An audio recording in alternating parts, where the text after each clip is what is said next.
Hello, my name is Charles, and in today's video, we're going to do a theological discussion on free will. So free will is a really big subject in today's time. A lot of people have thought about it over the ages. A lot of people have, considered different options. And sometimes it can be scary to think about. Sometimes it can be reassuring. Sometimes it can be, heated. It just depends. But today we're going to break down a couple of the major viewpoints and just what it means, and kind of looking at it from a theological lens. So there are generally three main camps of on the free will debate.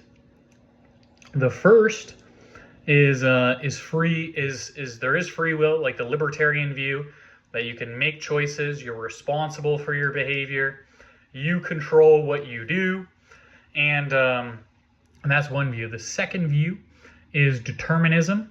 So this can fall under the lens of materialist determinism, which is basically the idea that the physical world operates in terms of cause and effect.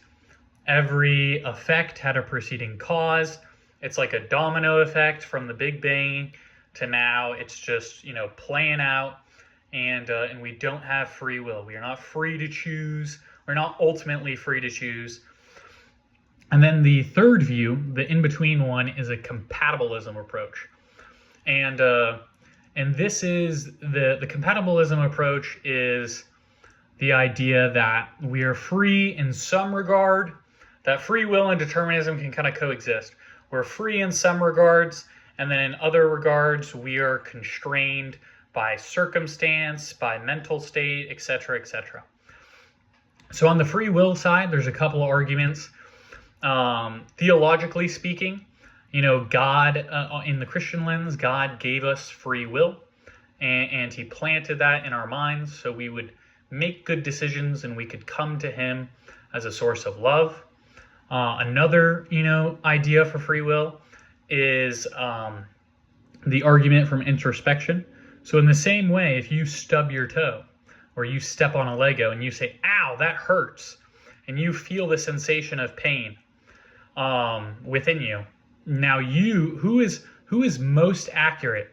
If you asked me or you who stepped on a Lego, who's telling the truth whether or not you feel pain? Well, you are, because you feel it. You introspect it and you feel it. And so the argument from introspection goes, if I look inside and I feel free will, then I have it. And I'm right, because in the same way I'm right about the pain, I would be right about the free will. And so that's another argument. The last is an argument from practicality. So this would be like the legal system, the judicial system, our entire economic system, society at large functions with the notion that we are responsible for our behaviors, and that we have free will. Like, how could you, some people wonder, how could you punish someone if they're not responsible for their behavior? And this is why, sometimes we get arguments from insanity, where someone gets let off for a different sentencing because their mental faculties didn't allow them to be responsible for their behavior. And so those are some of the free will arguments. The next is on the determinism side. On the determinism side, there's two thoughts. There's the theological determinism. I'll do the materialist one first. The materialist determinism, which is, like I said, the idea of the physical cause and effect chain that leads to my behavior and everyone else's. It's like a domino effect. And then the second one is a theological determinism, where it's, if God is an all-powerful and all-present being, then he knows our future.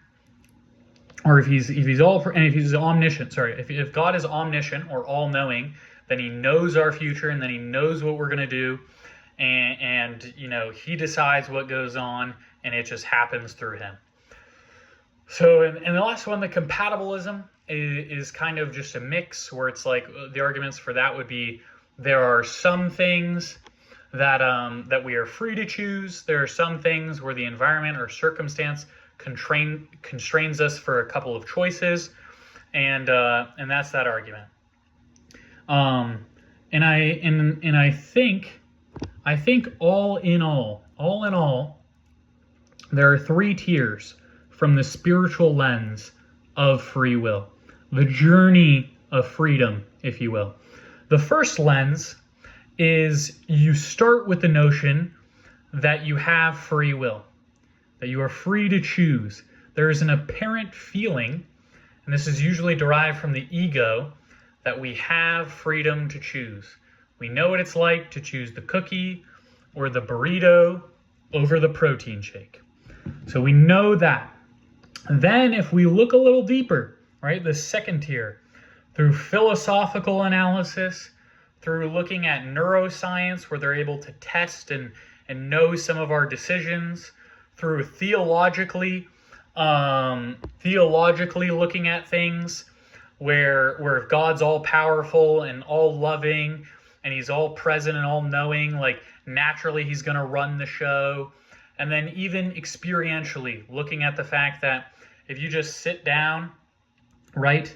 If you just sit down and close your eyes, you're not choosing your thoughts, you're not choosing what arises. So the second lens is you realize, all right, so I started with the apparent free will, then I realized I don't have free will, and then what's the third stage for a spiritual seeker or a person of faith? The last thing is freedom.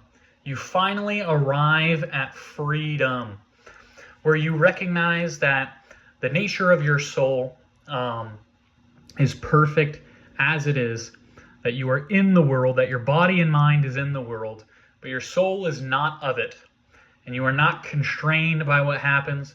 You're living in a space of freedom, and your will some people worry about this, like they're like, what, like no free will or whatever.